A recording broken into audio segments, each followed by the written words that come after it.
الحمدللہ رب العالمین، الصلاۃ والسلام علی اشرف الانبیاء والمرسلین وعلی آلہ وصحبہ اجمعین ومن استنى بسنتی الی یوم الدین۔ اللہم اجعلنا منہم ومن الذین آمنوا وعملوا الصالحات وتواصوا بالحق وتواصوا بالصبر واللہم تثبتنا عند الموت بلا الہ الا اللہ، آمین یا رب العالمین۔ رب اشرح لی صدری ویسر لی امری واحلل عقدۃ من لسانی یفقہوا قولی۔ السلام علیکم ورحمۃ اللہ وبرکاتہ۔ کیا حال ہے آپ سب کا؟ اللہ تعالیٰ آپ سب کو اپنی حفظ و امان میں رکھے، آمین اللہم آمین۔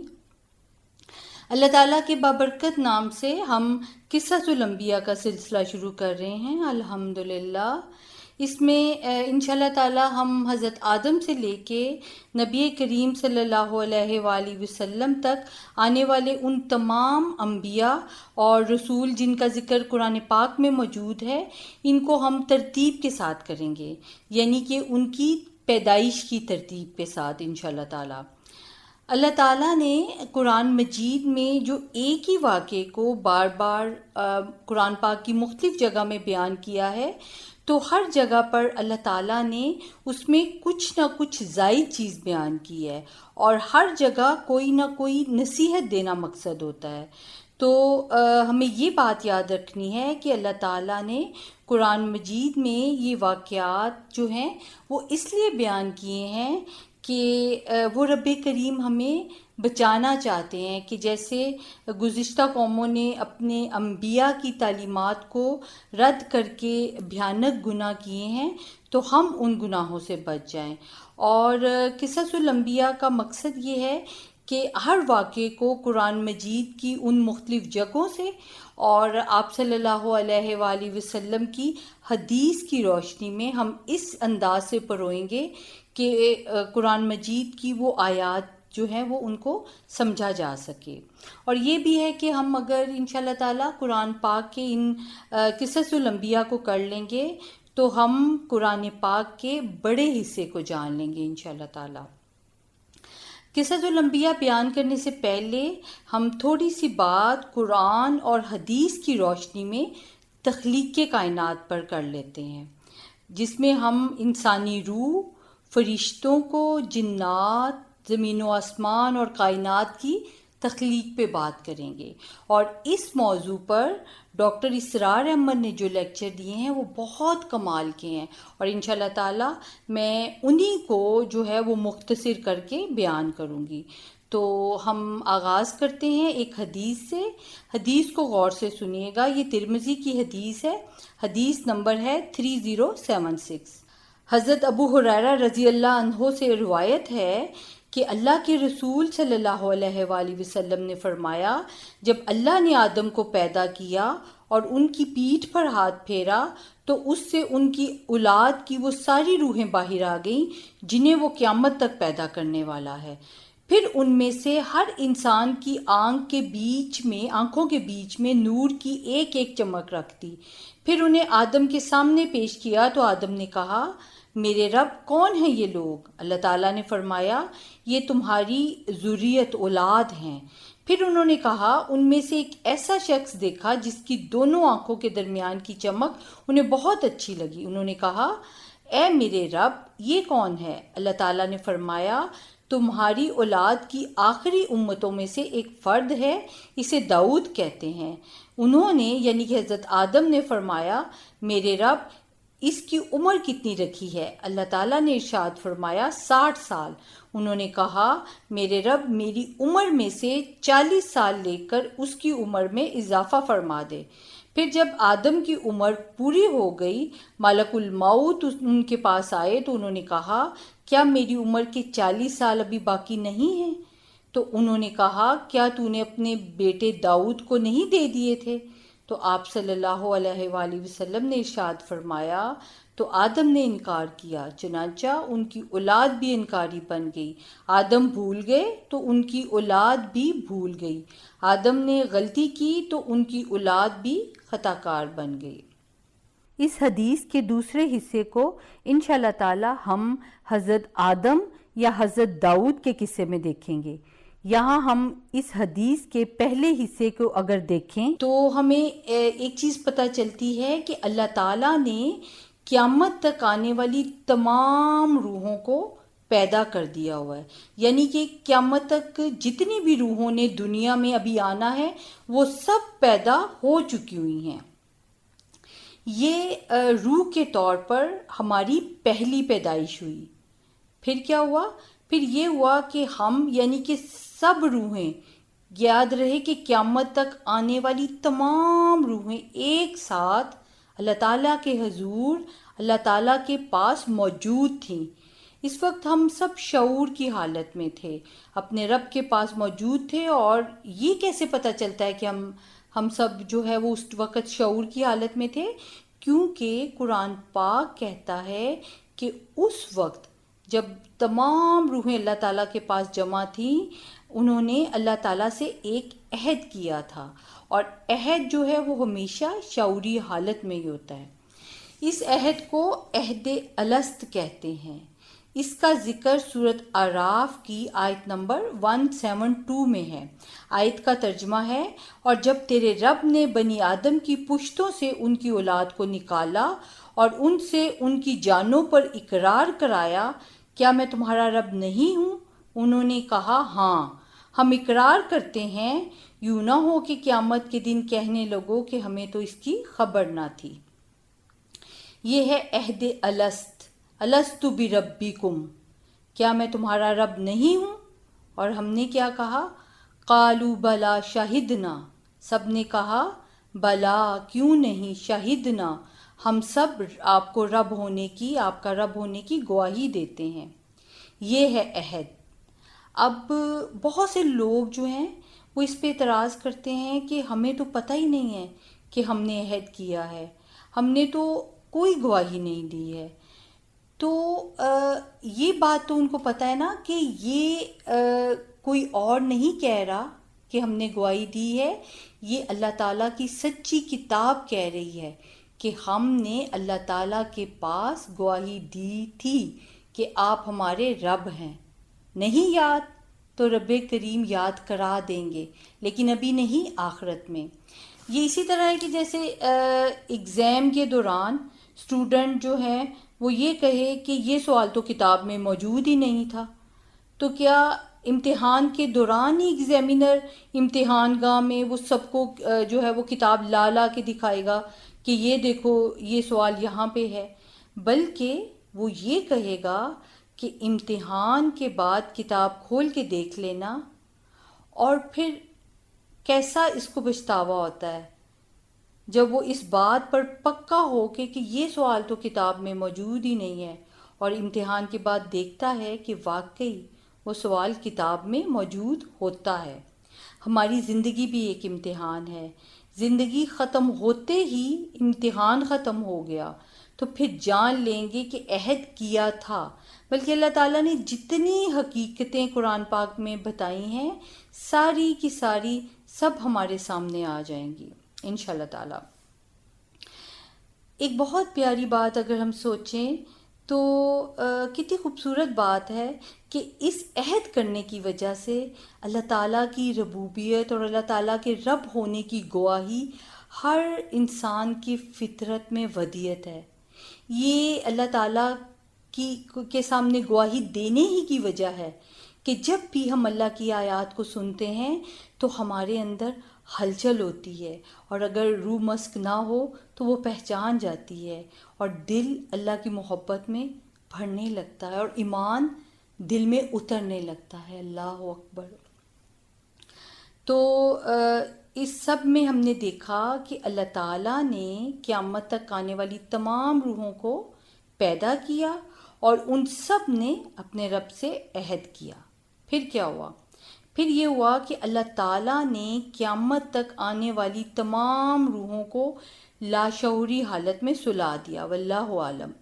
ڈاکٹر اسرار احمد اس کو سمجھانے کے لیے یہ کہتے ہیں کہ تمام روحوں کو کولڈ سٹوریج میں ڈال دیا۔ اب روحیں ساری سوئی ہوئی ہیں، اور ان روحوں کے ساتھ پھر کیا ہوا؟ پھر یہ ہوا کہ اس دنیا میں اللہ تعالیٰ کے بنائے ہوئے نظام کے تحت جب ماں کے پیٹ میں بچہ بننا شروع ہوتا ہے تو تمام روحیں جو اللہ تعالیٰ کے پاس سوئی ہوئی ہیں، ان میں سے جس روح کا اللہ تعالیٰ کا حکم ہوتا ہے، فرشتے اس ایک روح کو پکڑتے ہیں اور اس بنتے ہوئے بچے میں ڈال دیتے ہیں۔ سبحان اللہ العظیم۔ یہ اس روح کی جسم کے ساتھ دنیا کی زندگی ہے، ٹھیک ہے، اور قیامت تک اسی طرح تمام روحوں نے اس نظام کے تحت دنیا کی زندگی میں آنا ہے۔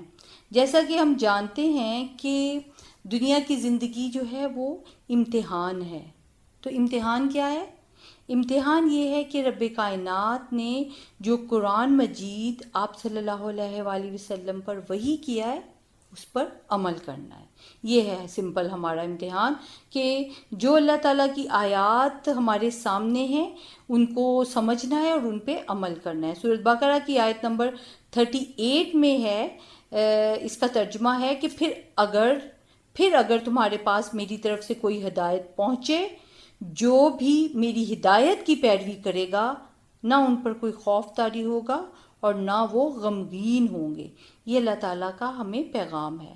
تو پیروی کس کی کرنی ہے؟ ہدایت کی۔ اور ہدایت کہاں ہے؟ اللہ تعالیٰ کے قرآن میں۔ تو پھر ہمیں کیا کرنا چاہیے؟ ہمیں یہ کرنا چاہیے کہ قرآن کے ساتھ رشتہ استوار کرنا ہے، اور اس سے یہ معلوم کرنا ہے کہ ہمیں کن کاموں کو کرنا ہے اور کن کاموں سے رکنا ہے، کن کاموں سے رب ہمارا ناراض ہوتا ہے اور کن کاموں سے ہمارے رب کی خوشنودی حاصل ہوتی ہے۔ اور اللہ تعالیٰ کی نظر میں ایک کامیاب زندگی کیا ہے؟ وہ صرف ہمیں قرآن پاک ہی بتا سکتا ہے، اور یہی وہ رستہ ہے جس کے ذریعے سے ہم اپنے دنیا کے امتحان کو پاس کر سکتے ہیں، ٹھیک ہے؟ اب آگے بڑھتے ہیں۔ دنیا کی زندگی کا امتحان ہو گیا، اس روح کا لکھا ہوا دنیا کا مقررہ وقت پورا ہو گیا، تو حضرت اسرائیل فرشتے ہیں جو ہیں وہ اللہ تعالیٰ کے حکم سے اس روح کو واپس نکال لیتے ہیں، اور ہم کہتے ہیں کہ فلاں شخص جو ہے وہ انتقال کر گیا۔ تو انتقال کا مطلب کیا ہوا؟ اس روح کا چوتھی سٹیج میں منتقل ہو جانا۔ چوتھی سٹیج کون سی ہے؟ عالم برزخ اور قبر کی نیم شعوری حالت۔ سب سے پہلے ہم پہلی 3 سٹیج کو جو ہے وہ ایک دفعہ دیکھ لیتے ہیں۔ پہلی سٹیج میں کیا تھا؟ پہلی سٹیج میں تمام روحوں کو جو قیامت تک آنے والی ہیں، اللہ تعالیٰ نے ان سب کو پیدا کر دیا۔ اس کے بعد ہم نے دیکھا کہ اللہ تعالیٰ نے دوسری سٹیج میں ان تمام روحوں کو سلا دیا، اور تیسری سٹیج جو ہے وہ دنیا میں اس روح کا آنا ہے، جسم کے ساتھ اس نے یہاں پہ دنیا میں اپنی زندگی کو گزارا ہے۔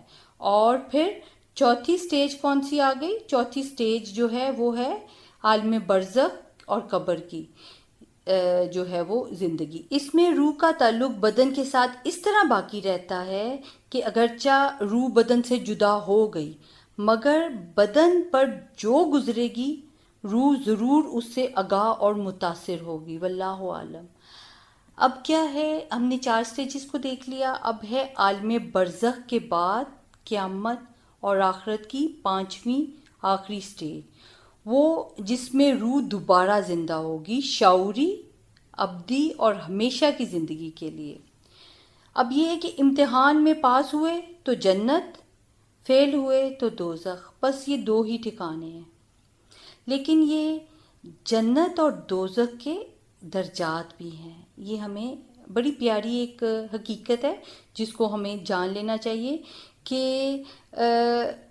ہم اگر جنت میں جاتے ہیں تو اس کے درجات بھی ہیں، اور درجات کی تقسیم جو ہے اعمال کے حساب سے ہوتی ہے۔ بخاری کی حدیث ہے 6555، نبی کریم صلی اللہ علیہ وآلہ وسلم نے فرمایا، جنت والے اپنے اوپر کے درجوں کے بالا خانوں کو اس طرح دیکھیں گے جیسے تم آسمان میں ستاروں کو دیکھتے ہو۔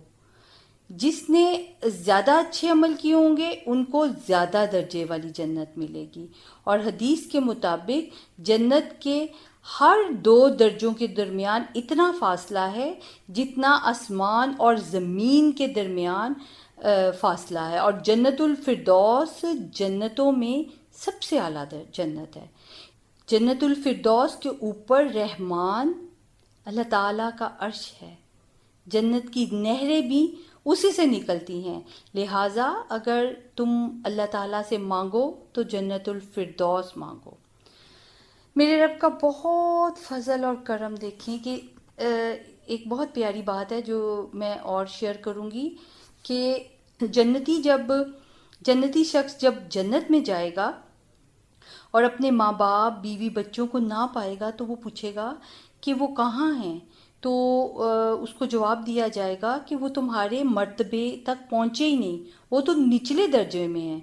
تو رب کریم اتنا بڑا انعام کریں گے کہ اللہ تعالیٰ فرمائیں گے کہ ان سب کو اس کے ساتھ ملا دو، یعنی کہ کم درجے والے جو اس کے گھر والے ہیں ان کو اٹھا کے اونچے درجے پر لے آئیں، جس طرح یہ دنیا میں اکٹھے رہتے تھے جنت میں بھی اکٹھے رہیں گے۔ سبحان اللہ۔ ہمارے ہاں تو یہ ہوتا ہے نا کہ اگر ایک فرد ایک کلاس میں ہے اور باقی سارے افراد جو ہیں یعنی کہ اس کے ساتھی بی کلاس میں ہیں، تو ایک کلاس والے کو کہا جاتا ہے کہ اگر ان کے ساتھ ہونا ہے تو تم جو ہے وہ بی کلاس میں چلے جاؤ۔ یہ نہیں کہا جاتا کہ چلو ٹھیک ہے کہ سب بی کلاس والوں کو تمہارے پاس اے کلاس میں لے آتے ہیں۔ یہ تو ہمارے رب کریم کی ہی شان ہے، بلکہ اللہ تعالیٰ اپنے نیک بندوں کا درجہ جنت میں بڑھانے کا کوئی موقع جانے نہیں دیتے ہیں۔ اچانک ایک جنتی کا درجہ جنت میں بڑھ جاتا ہے اور وہ پوچھتا ہے اللہ تعالیٰ میرا یہ درجہ کیسے بڑھ گیا؟